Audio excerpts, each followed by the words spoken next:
Chapter 5. Wedding Day. The wedding quickly approached after a brief 3-week engagement. While our love continued to deepen, we didn't question the choice we were about to make.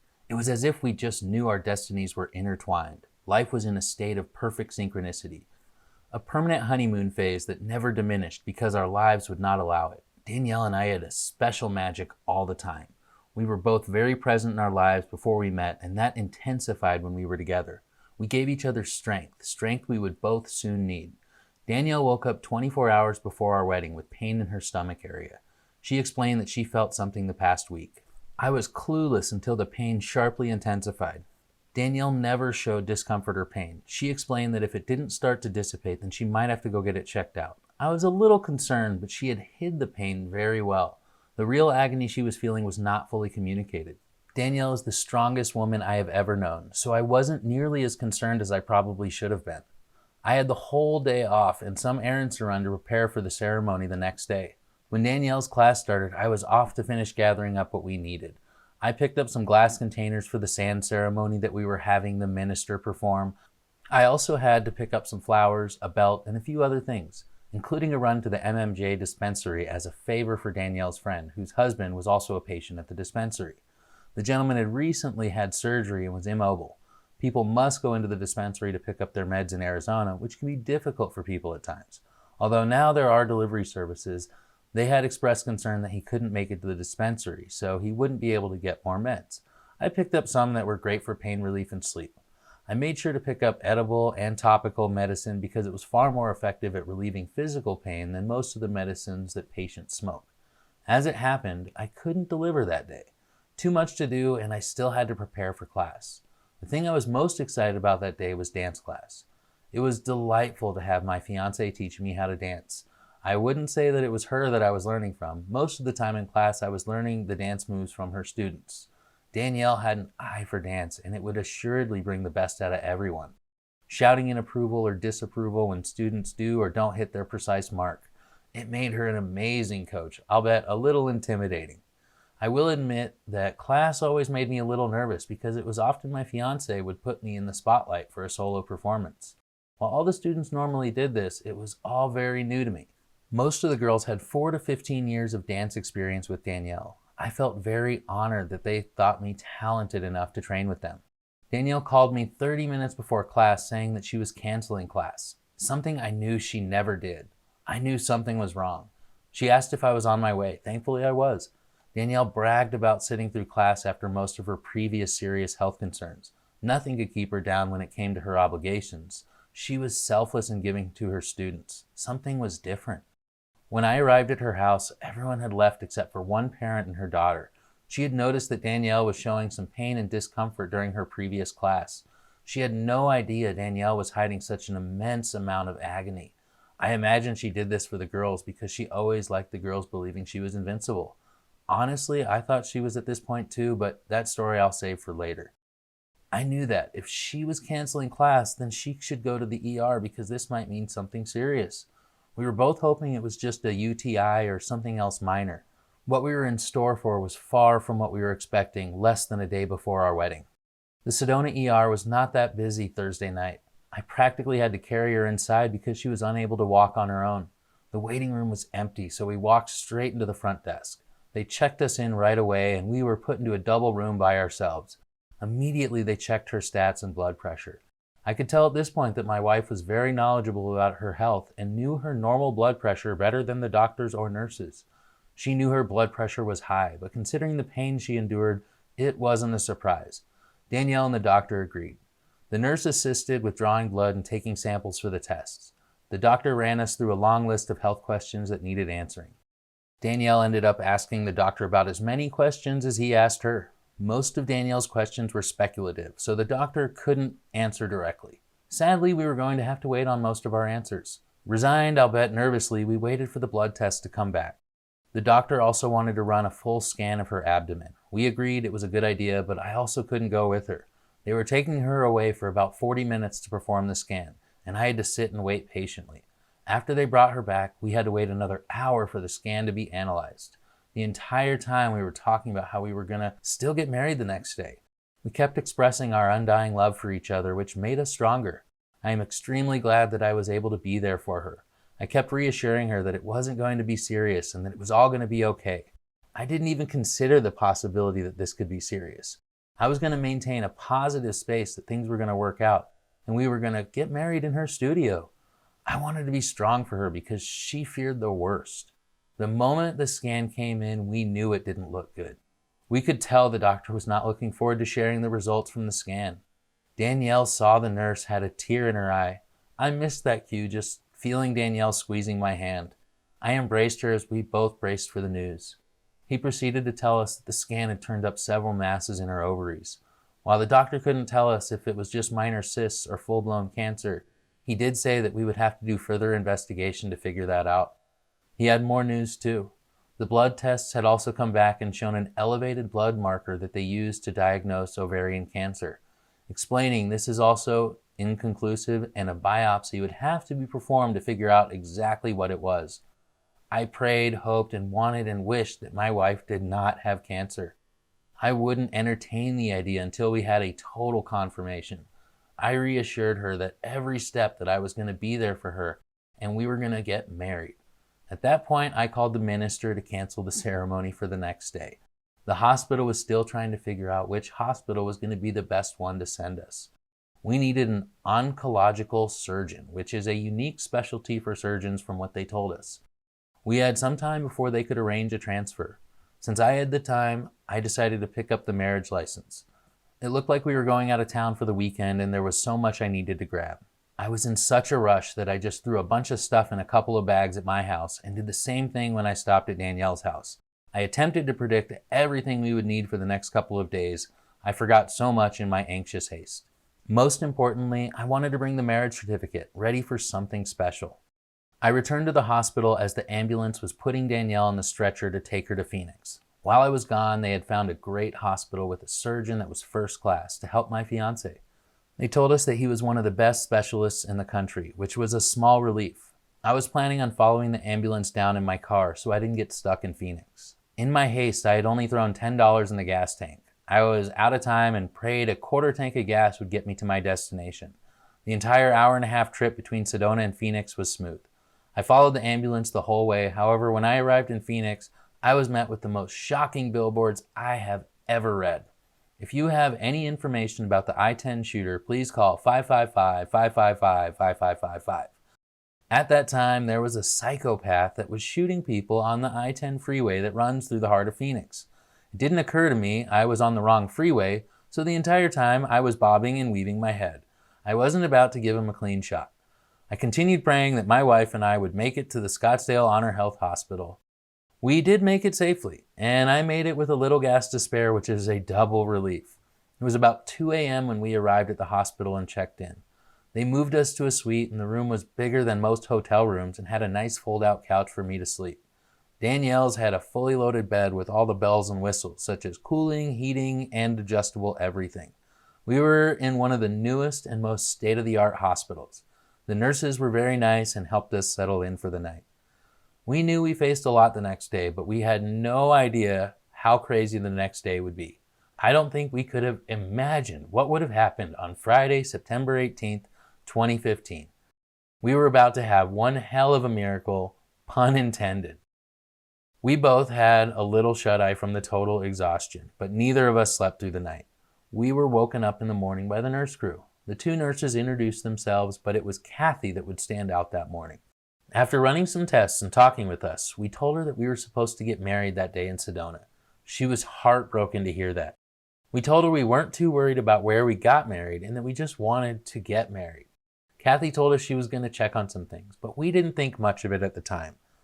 The doctor showed up not too long after that. He wanted to discuss with us the possibilities and what we would want depending on the outcome of what he found.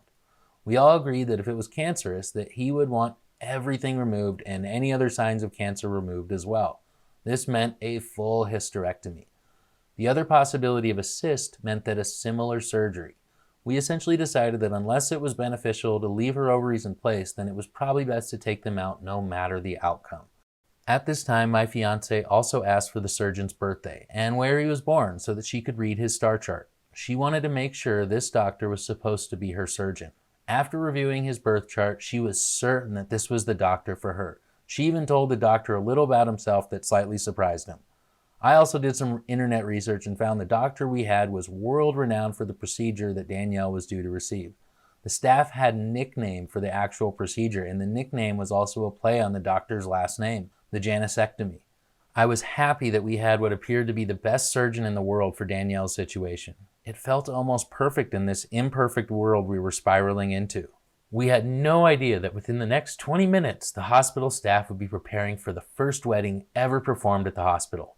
Kathy came back to tell us some great news. She had checked with the resident chaplain and found out that he is also a fully ordained minister. When we met Carl, the minister, my wife and I both knew this was the guy who would marry us. He was a tiny, older man who was incredibly soft-spoken. Carl told us this was due to some throat cancer he had beaten a couple of years ago. Carl felt bad that he could only perform the traditional Catholic wedding ceremony because it's all he knew. I'm sure the nurses told him we were hippies from Sedona and likely weren't practicing Catholics. We didn't care, and we were happy that we were still going to get married. We were even given an hour-and-a-half window before the ceremony would take place. I made several calls, but the quickest anyone could get to Phoenix was about 2 hours from Tucson or Sedona. We were forced to recruit 2 hospital staff members to be our official witnesses. We hadn't even picked out rings because we were going to take a trip down to Tucson to do that after the wedding. Carl, being the outstanding gentleman that he was, offered to let us use his wedding ring. 40 years of marriage, and he was willing to let us borrow the ring. We were hoping it meant good omens for our future, and we had a ring to use for the ceremony that we could exchange. We had a minister, we had witnesses for the ceremony. It was all working out so strangely perfect. The next thing that happened blew us away completely. We were not at all expecting the staff to jump on board in such an incredible fashion. Some of the nurses ended up putting together a boutique, a flower headdress, a boutonniere, and a garter belt with a blue ribbon made from hospital equipment. Everything was handmade by the nursing staff and the other hospital staff. It was an all-hands-on-deck kind of moment. When I made a quick run to the car, I saw them rolling a podium through the lobby and setting up chairs on the patio. It was rather exciting, and the energy was electric. The staff even covered the podium with flowers. We couldn't believe what they had pulled off in an hour and a half.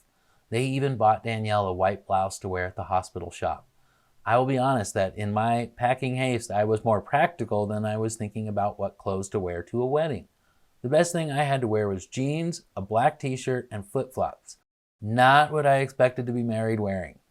Thankfully, the staff bought Danielle the white blouse so that she was more comfortable with the fact that she would also have to be in a wheelchair. They had set up the most incredible setting in the hospital courtyard. It had such greenery, and the staff enveloped it with flowers. The location was called the Healing Gardens, which is exactly the type of marriage we were embarking on, a marriage of healing. When the ceremony was ready and the staff finished setting everything up, they separated us. According to tradition, it is supposed to be bad luck to see the bride before the wedding. So one group of nurses took me downstairs to the gardens one way, and another took Danielle down another way. We were aware our wedding was going to be far from average. The administrative staff asked if we would mind if the staff watched the wedding. We encouraged it. Danielle just asked if they do not take pictures, and any pictures taken would be sent to my email and would never be made public. Danielle was always concerned about her image. They walked me up to the center podium in front of the crowd that had gathered. There were about 50 people we didn't know sitting and standing around the garden area. We had several rows of seating and an aisle up to the center. One of the administrative staff members rolled Danielle down to the back of the aisle. She looked beautiful when she arrived. I could see all the joy radiating from her, which hid the incredible pain she was enduring. She was the strongest. They rolled Danielle down the aisle with a smile across her face. I received her in front of the crowd of spectators. We locked eyes and just kept looking into each other's gaze. It was really happening. I just held her hand through it all. We said our vows through sickness and in health. Sealed it with a huge kiss. We officially married at 10:10 a.m. on September 18th, 2015 at Honor Health Hospital in the Healing Gardens courtyard. It was still a beautiful Friday. Our hearts were overflowing with love that touched the hearts of many witnesses who gathered to join in our celebration. We saw many with tears in their eyes, completely touched by the commitment we were showing each other. It was important to me because I wanted to show her that I was committed to her no matter what. No matter the outcome, I was going to be there for her. It gave us both the resolve to stay strong for what lay ahead of us. After the ceremony, we went back to the room briefly before they took her to surgery. At this point, Danielle felt it was important to notify her family about what was happening. The pending surgery, topped with a surprise wedding, would be a lot to handle. We hadn't expected to tell our family so soon about the marriage, but the circumstances had called for an audible. I gave both families the update and told them what was happening. It was a huge shock to everyone, and emotions ran high. Danielle wanted to talk to her family because she was going in for a very major surgery. She kept the conversation short as I shared most of the details with everyone. After that, it was just the two of us again. We had about 2 hours after the wedding to spend with each other while they prepped her for surgery. It was a time of deep love, immense pain, undesired sadness, and topped with joy from our wedding.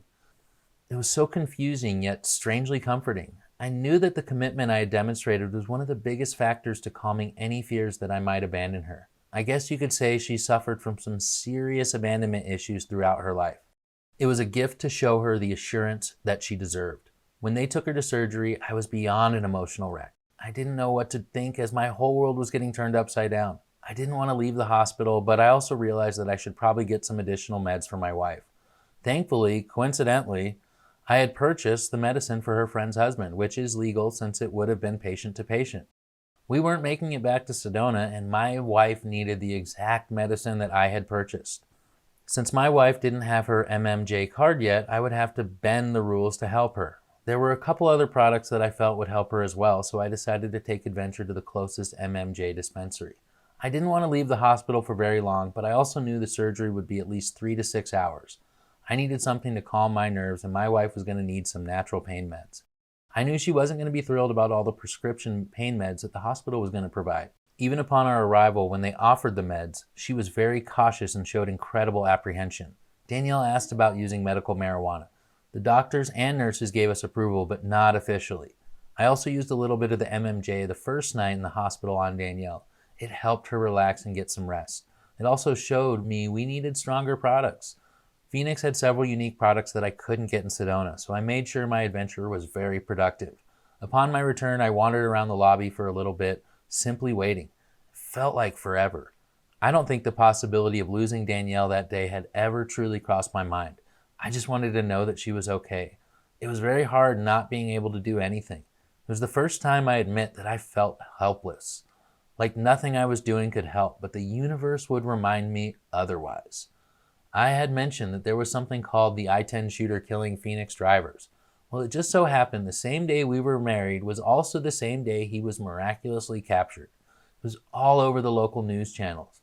The synchronicity had almost made me feel like we had helped play a small role in making the arrest happen that day. I couldn't stop thinking that all the people that were in the hospital would be spreading all the love they had experienced with us across Phoenix. Love is a powerful feeling which is contagious. It reminded me of the power that Sedona had. Special energy that people would experience and take with them. We brought that energy with us, and it shared with the entire city that day. We spread so much love and showed people something they had never seen. It was something special, something magical, and I felt that magic was responsible for helping conquer the city's greatest fear. Some say that love conquers all, and that day I felt our love did just that.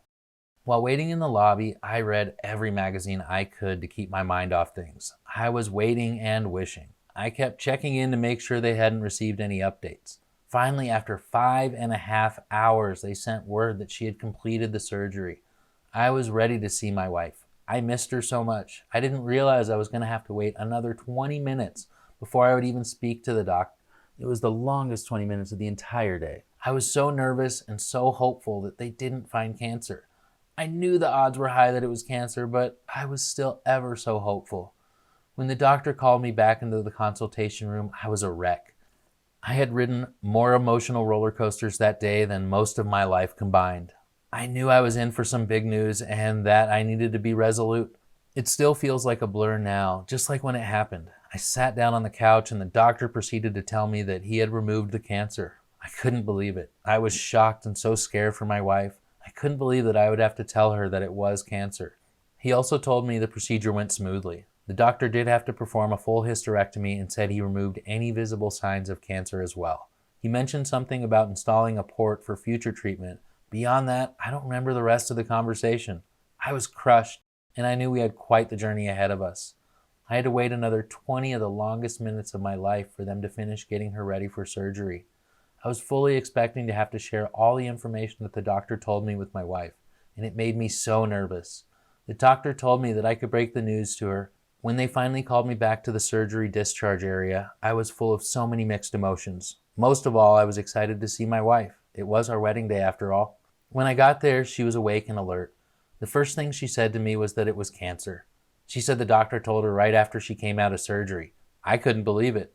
The doctor said I would have to tell her. She told me that the doctor told her too, but that just confused me. I gave her the biggest kiss and we held each other's hands until they sent us back to our room. There wasn't much to be said after that. Once back in the room, they hooked her up to the machines that monitor her and helped her adjust to the bed. Danielle, while very good at not showing her pain, was in incredible agony after the surgery.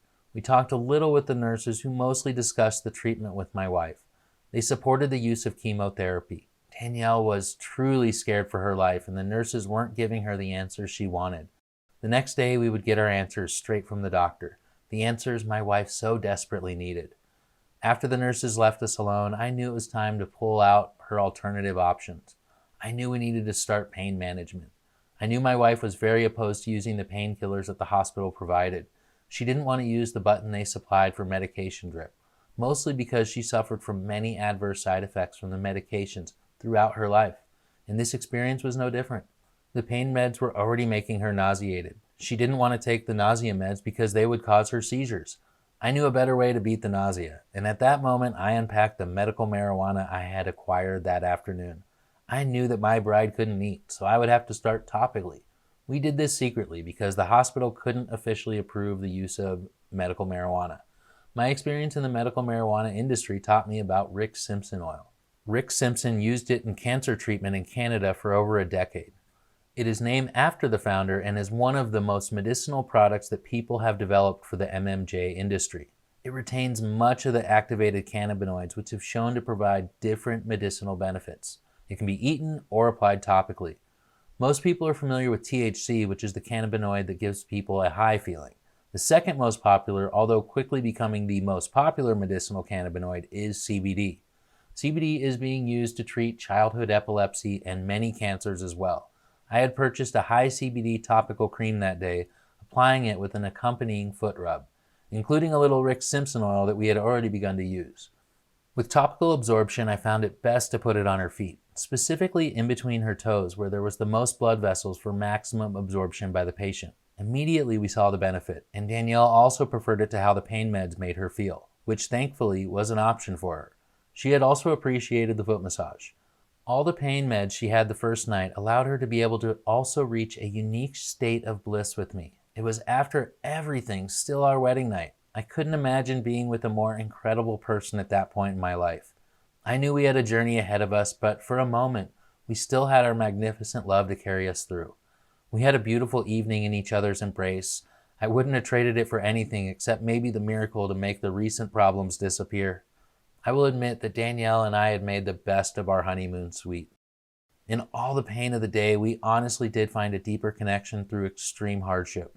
Our bond deepened to a level that neither of us could have anticipated. It was a miracle. It was as if all the problems did, for a moment, disappear.